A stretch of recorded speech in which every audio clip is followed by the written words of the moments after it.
Welcome to another amazing edition of the KOKO in Naija.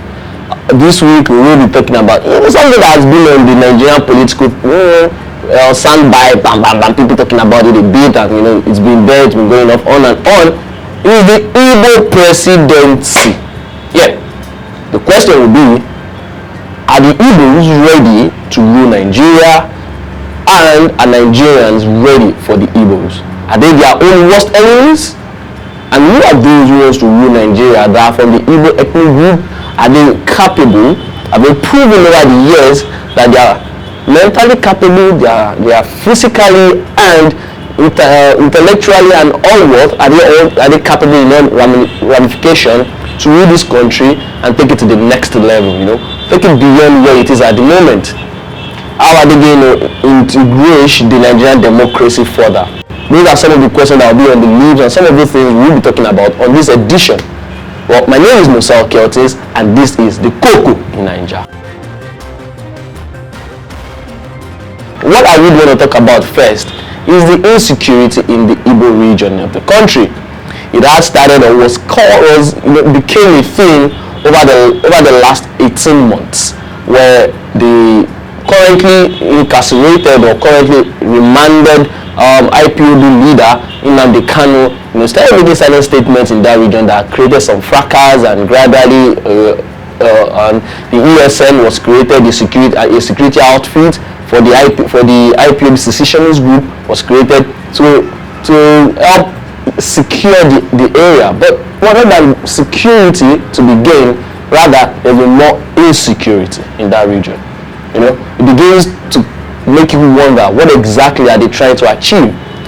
Some people or some political analysts like myself and others would say basically some of the insecurity in that region is our call for an Igbo presidency. They want the presidential power to come to their region. But really, should we be more worried about where a president comes from in the country rather than the capability of those who are to go into that office and do what is right and necessary for Nigerians across board? That's rather what should be more of the question. But we can't remove the ethnic sentimentality and the religious sentimentality of the average Nigerian politician. They always throw these things up and use it to sway things once elections get closer. And we are in that electioneering period, so it is impossible for us not to talk about these things.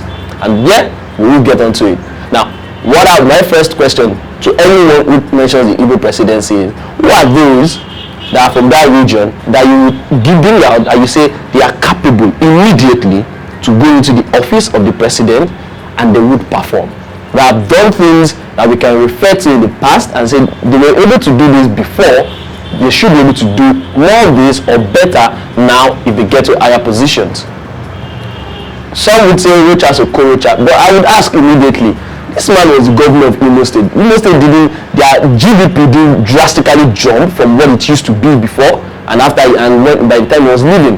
He's still currently in some internal scuffle with the current governor of that state, who they are both in the APC, and they blamed each other for the insecurity right there in Imo. Some would say we do know of Oju's Okani, the former governor of Abia State, who has also declared his intention. But the question would be, this man was in jail, he was incarcerated for corrupt practices, and it's not like there was a witch hunt by the modern political party to get him. He got into position under the platform of the PDP. It was the PDP government that actually took him to court, and he was sentenced under an APC government. And that person is saying he wants to run Nigeria. He became a governor at a very young age, and he didn't do that much.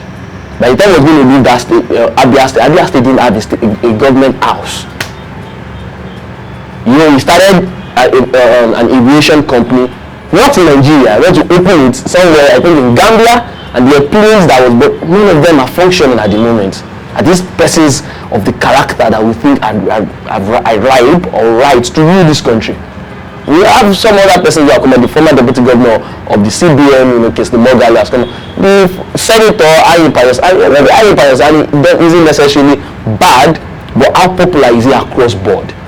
We do know when some persons came out to declare their intentions to run from the southwest or even from the north, when President Muhammad Buhari did come out, we had people who immediately withdrew their own interest and just threw their support for the incumbent president. And we have someone who has also done same now, and we've seen governors or former governors have immediately come out to say they are going to support his bid, support his desire and his wants. If you could just go back and listen to the Southern Governors Accord that was held last year, where they all agreed that the next president of the country must come from the southern region of the country. Okay, all well and good. Just few months after, the governor of Rivers State, Wike, comes out and says he would not vote if he was going to pick anyone to run Nigeria next and come out as the governor, and come out as the president from on his party PDP. He was going to pick Bala Mohammed from the north. After he had just agreed. All of this begs to differ, give you reasons to wonder where exactly do they come together. If there's no unity right from that region, how do they expect to get Nigerians to trust them and pick someone from that region and hand over power of the country? You don't fight and say you want power. You negotiate for power, and then you win people's trust. Let's make people believe in your ideology. Do you have the popularity where even some of the allies will willingly follow you and say what you're trying to achieve? They see dreams and visions in it, and they are ready to even put their money where their mouth is. All of these are some of the questions that the Igbo presidency throws up. Now, there are some people who say their call does not hold water, and it is the most qualified person that should rule the country, not necessarily because of a particular region because one region has not ruled or the other region should rule. All of these are some of the reasons why we decided to talk about this. Also, not forgetting to mention the chairman of DAR Communications, who High Chief Raymond Okpesi, he said the surest bet for PDP to get to power is Atiku. And Atiku is going to have just 4-year tenure in power, and we would hand over the power to the Igbos, because that's the easiest way for them to get power. Saying Umaria Adua had ruled, a Yoruba person had ruled, which was Obasanjo on the PDP, and now it's time. But Umaria Adua didn't complete his tenure. Atiku will complete that tenure, and then they'll pass it to the Igbos. So that way it goes. While the APC would say they've never had an Igbo, first was an Hausa person or a Fulani person, now a Southwest person who wants to come out now, and the next will be an Igbo. Some of these formations are there for you to just know, okay, these things are probably there, but the Igbo says they want it now. Their chaos and their mayhem being caused, insecurity being caused, people's life put at risk in the region.